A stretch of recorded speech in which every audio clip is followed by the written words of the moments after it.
नमस्कार, मैं नेहा तिवारी और आप देख रहे हैं दिवाकर न्यूज़। स्वागत है आपका नक्षत्र और तारों की दुनिया नक्षत्र ज्ञान में। आज हम बात करने वाले हैं शनि ग्रह के बारे में। शनि जिन्हें न्याय के देवता कहा जाता है, और एक बार जिसकी कुंडली में शनि की दृष्टि जिस राशि में आ जाए तो लोगों के चेहरे पर ये चिंता आ जाती है। स्पष्ट तौर से ये चिंता दिखाई देती है कि जाने अब उनके जीवन में क्या परिणाम आने वाले हैं। चलिए, इससे रिलेटेड जितनी भी जानकारी है वो पूरी जानकारी देने के लिए हमारे स्टूडियो में एक बार फिर हमारे बीच में उपस्थित हैं पंडित श्री देव शंकर जी दुबे। स्वागत है गुरुजी आपका। और इसी क्रम में हम आपसे जानना चाहेंगे गुरुजी कि शनि ग्रह होता क्या है और इसके जो प्रभाव हैं वो कैसे रहते हैं कहीं ना कहीं। शनि की दो स्थितियां हैं जी, एक भौगोलिक और एक वेदोक्त। सबसे पहले हम भौगोलिक की बात करें तो शनि जो है वो सूर्य से लगभग 14 करोड़ 26 लाख किलोमीटर दूर है जी। शनि का जो व्यास है वो 1,20,500 किलोमीटर है जी। शनि की जो परिक्रमा की चाल है, शनि लगभग 29 वर्ष 5 माह 23 दिन और 16 मिनट में सूर्य की एक परिक्रमा लगाता है जी। इतने स्लो होने के कारण इसको शनिश्चर कहा जाता है जी। जो धीरे धीरे चले वो शनिश्चर कहलाता है जी। और सूर्य से इतनी अत्यधिक दूरी होने के कारण इस पर सूर्य के ताप का प्रभाव बहुत कम पड़ता है, इसलिए शनि को ठंडा ग्रह भी माना जाता है जी। इसके अतिरिक्त जो वेदोक्त है उसके अनुसार सूर्य की पत्नी छाया की 9 संतानें हुई और उस 9 संतानों में जो प्रथम संतान थी वो शनि थे। उनके जो छोटे भाई जो दूसरी संतान थी वो थे यम जी। एक बहन यमुना। इस तरह कुल 9 संतानें थीं।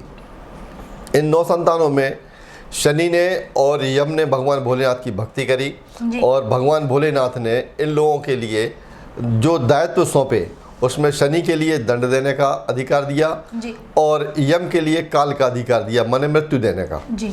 तो दोनों अधिकार दोनों के लिए अलग अलग दिए गए। इसी तरह इसलिए शनि को न्याय का देवता कहते हैं। जे शनि न्याय करते हैं और यम जो व्यक्ति को अंतिम धाम तक पहुंचा दिया करते हैं। शनि का जो रंग है वो लगभग नील वर्ण या काला रंग है। शनि गिद्ध पे सवारी करते हैं, मतांतर में कुछ लोग कहते हैं कौवे पे भी सवारी करते हैं जी। सूर्य से इतनी दूरी होने के कारण बिल्कुल ऊंचाई पर बैठकर शनि प्रत्येक ब्रह्मांड के प्रत्येक व्यक्ति पर अपनी निगाह रखते हैं और व्यक्ति के जो कर्म होते हैं अच्छे अथवा बुरे उनके अनुसार शनि दंड दिया करते हैं जी। तो बिल्कुल शनि देवता न्याय के देवता हैं और सूर्य के 9 संतानों में से एक हैं और शिव जी के द्वारा इन्हें वरदान भी प्राप्त है। तो यहाँ पर लोग कहते हैं कि शनि की हम पर 7.5 चल रही है, तो 7.5 कई लोग कहते हैं कि बहुत ज़्यादा बुरा प्रभाव डालती है लोगों पर, कई लोग कहते हैं ढैया चल रही है। तो हम ये आपसे जानना चाहेंगे कि 7.5 और ढैया का मतलब क्या होता है। शनि का नाम सुनते ही लोग घबरा जाते हैं, बिल्कुल वो सोचते हैं पता नहीं हमारे साथ क्या होने वाला है जी। लेकिन शनि से केवल उन व्यक्तियों को परेशानी है जो सदमार्ग पर नहीं चला करते हैं, जो दुर्व्यसनों में लिप्त हैं, चोरी चकारी इत्यादि में लगे हुए हैं। तो शनि न्याय के देवता हैं और जो भी न्याय करता है चाहे वो पुलिस हो या न्यायाधीश हो उससे वही लोग डरते हैं जो गलत काम करें। अच्छे काम करने वालों के लिए इनके द्वारा कोई परेशानी कभी पैदा नहीं की जाती है जी। तो शनि जो है जैसे अभी मकर राशि पर चल रहे हैं तो शनि एक राशि अगली और एक राशि पिछली 3 राशियों पर अपना प्रभाव डालते हैं। शनि एक राशि पर 2.5 साल रहते हैं।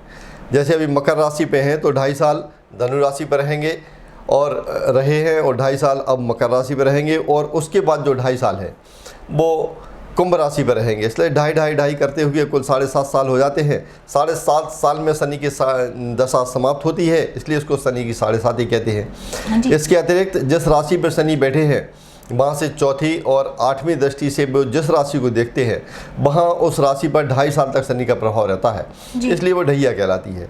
इन 2.5 सालों में व्यक्ति के द्वारा जो भी कर्म किए जाते हैं अच्छे अथवा बुरे उनके कर्मों का जो लेखा जोखा शनि के द्वारा लिया जाता है। अच्छे कर्मों के लिए अच्छे फल मिलते हैं, बुरे कर्मों के लिए उनके लिए नाना प्रकार की परेशानियाँ उठाना पड़ती हैं। और यदि किसी व्यक्ति के लिए रोजगार में परेशानी आने लगे, उसके व्यापार में जो नौकर इत्यादि काम कर रहे हैं वो परेशान करने लगे, कोई बीमारी घेरने लगे, तो ये समझ जाने चाहिए उस पर शनि की दशा का प्रभाव प्रारंभ हो गया है जी। तो गुरुजी जो शनि की दशा है उसको शांत करने के लिए या उसके निराकरण के लिए कुछ ऐसे उपाय जो हमारे दर्शक सहजता से कर सकें? शनि के लिए सबसे बड़ा उपाय यह है कि भगवान भोलेनाथ के द्वारा वरदान प्राप्त है। भगवान भोलेनाथ के द्वारा इनके लिए दंड देने का अधिकार दिया गया है जी। तो यदि शनि को काल कहा जाता है तो भगवान भोलेनाथ महाकाल है। तो कालों के काल महाकाल हैं। जिस तरह हाई कोर्ट में यदि कोई एप्लीकेशन रिजेक्ट होती है तो उसकी अपील सुप्रीम कोर्ट में की जाती है। इसी तरह यदि शनि से ज़्यादा पीड़ित हैं तो भगवान भोलेनाथ की यदि व्यक्ति भक्ति करता है तो उसको शनि की 7.5 और ढैया में निश्चित रूप से लाभ प्राप्त होता है। इसके अतिरिक्त शनि कृष्ण भक्त भी हैं। भगवान कृष्ण की भक्ति करने से भी उन्हें लाभ प्राप्त होते हैं। शनि देवता जो है भगवान हनुमान जी उनके आराध्य हैं। हनुमान जी के मंदिर में शनिवार और मंगलवार को दर्शन किए जाएं तो शनि की 7.5 में जो है उस लाभ मिलता है। इसके अतिरिक्त लोग कहा करते हैं कि यदि शनि की 7.5 चल रही है अथवा ढैया चल रही है और मंगलवार और शनिवार को हनुमान चालीसा का पाठ किया जाए या सुंदरकांड का पाठ किया जाए तो उससे हमें लाभ प्राप्त होता है। लेकिन सुंदरकांड का भी पाठ में क्या होता है, पहले दोहा और चौपाइयाँ हुआ करते हैं तो दोहा के साथ में जो संपुट लगता है, जैसे लोग दोहा पढ़ते हैं फिर मंगल भवन मंगलहारी बोलते हैं, ये संपुट लगाते हैं। अब इसी तरह यदि किसी को मान लो कोई परेशानी है, कोई संकट में घिरा है तो उसको संपुट लगाना चाहिए, दीन दयाल व्रत संभारी हरहु नाथ मम संकट भारी।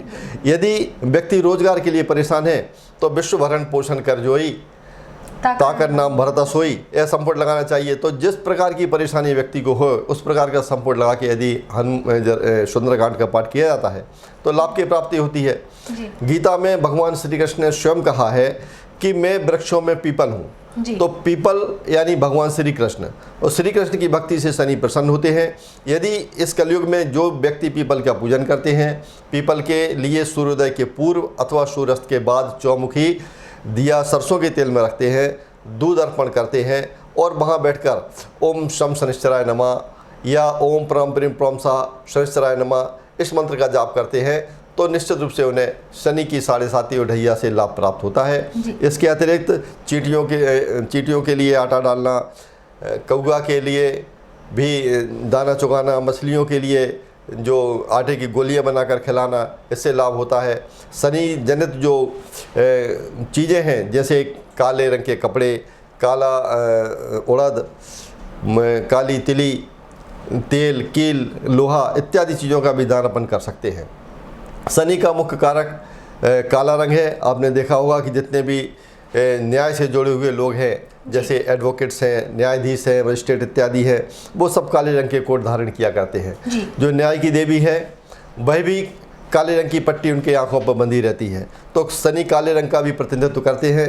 काली चीज़ों का दान करने से भी लाभ की प्राप्ति होती है।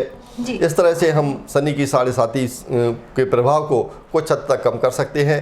इसके अतिरिक्त और सबसे अच्छी बात यह है कि सब व्यक्तियों के प्रति सद्भावना रखें और जो स्वच्छ भोजन है स्वच्छ भोजन को ग्रहण करें, अशुद्ध भोजन को भक्ष्य ना करें, उससे भी शनि की 7.5 में लाभ की प्राप्ति होती है। इस तरह से और एक और उपाय है कि जो लोग सूर्योदय के बाद तक सोते रहते हैं और सूर्योदय के समय सोते रहते हैं उनके लिए भी शनि की 7.5 परेशान करती है। इसलिए सूर्योदय के पहले उठें और सूर्यास्त के समय सोना तो शनि के दुष्प्रभाव से बचा जा सकता है। जैसे गुरुजी, अगर किसी जैसे लेडीज़ है या लड़कियां हैं उनके ऊपर जैसे 7.5 है तो क्या वो सुंदरकांड का पाठ कर सकती हैं? जी हाँ, हनुमान जी की कोई भी पाठ महिलाएं, लड़कियां इत्यादि कर सकती हैं। बस ये है हनुमान जी की कोई भी पाठ या पूजा की जाए उसमें शुद्धता का ध्यान रखना चाहिए। यदि जरा भी अशुद्धता होती है, अशुद्ध मन से अशुद्ध तन से यदि वो पूजा पाठ की जाती है तो फिर वो नुकसानदायक होती है। शुद्धता का ध्यान रख के कोई भी किसी भी प्रकार की सेवा हनुमान जी की कर सकते हैं। बहुत बहुत धन्यवाद गुरुजी। तो आई होप आपको ये पूरी जानकारी बहुत अच्छी लगी होगी। आज के इस एपिसोड में हमने जाना कि शनि ग्रह क्या होता है, उसका क्या प्रभाव होता है, न्याय के देवता के द्वारा किस तरीके से न्याय का निर्णय किया जाता है, साथ ही साथ यहाँ पर शनि के प्रभाव को कम करने के कौन कौन से उपाय हैं जिनको आप कर सकते हैं और अपने जीवन में सुख शांति और समृद्धि लेकर आ सकते हैं।